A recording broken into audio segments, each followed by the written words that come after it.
सिद्धांत यह मानता है कि टाइटैनिक बिना टूटे पूरा डूब गया था, लेकिन वैज्ञानिक दृष्टिकोण से यह सिद्धांत असंभव प्रतीत होता है।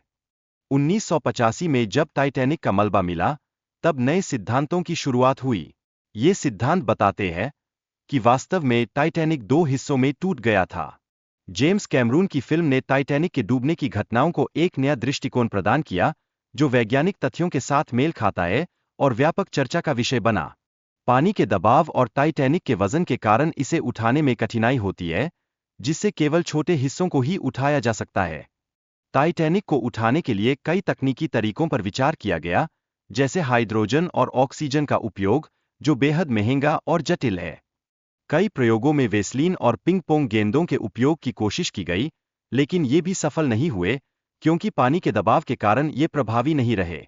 क्रूज पर विभिन्न प्रकार के मनोरंजन विकल्प मौजूद है, जैसे कि comedy club, ice skating rink और थिएटर, जो मेहमानों के लिए अद्वितीय अनुभव प्रदान करते हैं। क्रूज में एक विशेष क्षेत्र है, जिसे साइट नेबरहुड कहा जाता है। यह क्षेत्र केवल सूट में ठहरने वाले मेहमानों के लिए है, जहां विशेष सेवाएं प्रदान की जाती है। क्रूज की निर्माण लागत लगभग 1.35 अरब डॉलर है, जो इसे टाइटैनिक से 6 गुना अधिक महंगा बनाता है। इससे इसकी भव्यता और सुविधाओं का अंदाजा होता है। एक समूह ने प्राचीन कब्र की खोज की, लेकिन मम्मी गायब हो गई। इसके बाद एक अमीर व्यापारी ने मम्मी के बॉक्स को खरीदा और उसके साथ दुर्भाग्य शुरू हुआ। मम्मी के मामले में कई लोगों ने भूतिया अनुभवों का सामना किया। एक प्रसिद्ध फोटोग्राफर ने तस्वीरें लीं और एक असामान्य महिला का चेहरा देखा। कई वर्षों बाद मम्मी का मामला ब्रिटिश संग्रहालय में पहुंचा, जहां इसके शापित इतिहास और डरावने अनुभवों को समझने के प्रयास किए गए। टाइटैनिक के ढांचे का डूबने के समय प्रभाव और उसकी स्थिति के बारे में विवरण दिया गया। यह जहाज के 2 भागों में बंटने तक पहुंच गया। टाइटैनिक के चालक दल द्वारा सफेद रंग के रॉकेट फायर करने का निर्णय गलत साबित हुआ, जिससे आसपास के जहाजों को मदद नहीं मिली। आग के कारण जहाज के धातु में कमजोरी आई, जिससे बर्फबारी के साथ टकराव के दौरान अधिक नुकसान हुआ। यह एक महत्वपूर्ण कारक था जिसे छिपाया गया था। आग लगभग 3 सप्ताह तक जलती रही और किसी ने इसका ध्यान नहीं दिया।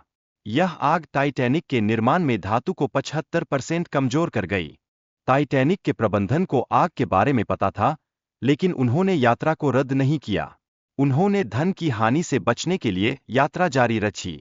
लाइफबोट की कमी भी एक महत्वपूर्ण समस्या थी। टाइटैनिक पर केवल 20 लाइफबोट थीं, जबकि 60 की आवश्यकता थी, जिससे अधिकांश यात्री बच नहीं सके। कप्तान स्मिथ्स ने अपनी प्रारंभिक नेविगेशन परीक्षा में असफलता का सामना किया, जो आपदा में महत्वपूर्ण भूमिका निभा सकता था। टाइटैनिक के अंतिम क्षणों में चालक दल ने आसपास के जहाजों को संकट का संकेत भेजने का प्रयास किया, लेकिन कैलिफोर्निया ने प्रतिक्रिया नहीं दी। हाल के शोध ने यह सिद्ध किया है कि प्रकाश अपवर्तन के कारण टाइटैनिक के संकेत विकृत हो गए थे, जिससे अन्य जहाजों को सहायता नहीं मिल सकी। टाइटैनिक की रात 2 लोगों ने बर्फ के पहाड़ को देखा था, लेकिन उनके पास दूरबीन नहीं थी, जिससे जहाज को नुकसान पहुंचाने से बचा जा सकता था। टाइटैनिक के अन्य महत्वपूर्ण अवशेषों में भव्य सीढ़ी और एक महंगा पौधा शामिल था, जो जहाज की विलासिता और उसके अस्तित्व की कहानी को दर्शाता है। सुल्ताना जहाज की त्रासदी टाइटैनिक से भी अधिक भयंकर थी। इसमें अधिक यात्री थे और यह एक बड़ी आपदा थी, जो इतिहास में कम जानी जाती है। सिर्फ 87 लोग बच पाए, जिनमें कोई महिला या बच्चा शामिल नहीं था, जिससे बचे लोगों की आलोचना हुई। यह घटना सुरक्षा प्रोटोकॉल की कमी को उजागर करती है। टाइटैनिक के डूबने के कारण आइसबर्ग से टकराने के बाद जहाज केवल 2 घंटे 40 मिनट में डूब गया। इस घटना ने समुद्री सुरक्षा के नियमों पर सवाल उठाए। रॉबर्ट बैलार्ड ने 73 साल बाद टाइटैनिक के मलबे को खोजने में महत्वपूर्ण भूमिका निभाई। उनकी खोज ने समुद्री अन्वेषण में नई तकनीकों को लागू करने की प्रेरणा दी। बैलार्ड ने 2019 में अमेलिया एयरहार्ट के लापता होने के रहस्य को सुलझाने का प्रयास किया, लेकिन यह अभियान सफल नहीं हुआ। विलियम थॉमस स्टेड ने टाइटैनिक के दुर्घटना से पहले एक कहानी लिखी थी, जिसमें जहाज पर जीवनरक्षक नौकाओं की कमी का उल्लेख था।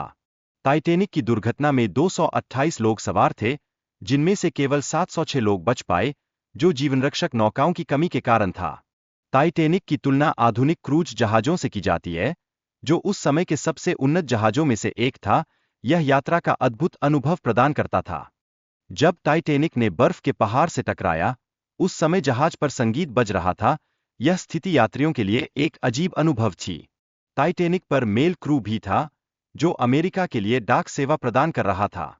उनकी मेहनत के बावजूद वे भी इस दुर्घटना का शिकार हुए। यात्रा के दौरान यात्रियों ने जहाज पर सुरक्षा और आराम का अनुभव किया, लेकिन अचानक एक समस्या ने सभी को डेक पर आने के लिए मजबूर किया। लोगों ने शुरू में जहाज के डूबने की बात को हल्के में लिया, लेकिन जब स्थिति बिगड़ने लगी, तो कुछ यात्रियों ने अपनी जान बचाने के लिए भागना शुरू किया। टाइटैनिक के डूबने के बाद जीवित बचे लोगों को समझ में नहीं आया कि उन्होंने किस आपदा का सामना किया। यह घटना कई किताबों और फिल्मों का आधार बनी। कैमरन ने टाइटैनिक के अंदर की स्थिति का विश्लेषण करने के लिए रोबोट वाहन का उपयोग किया, जिससे शोधकर्ताओं को अंदर की तस्वीरें लेने में मदद मिली।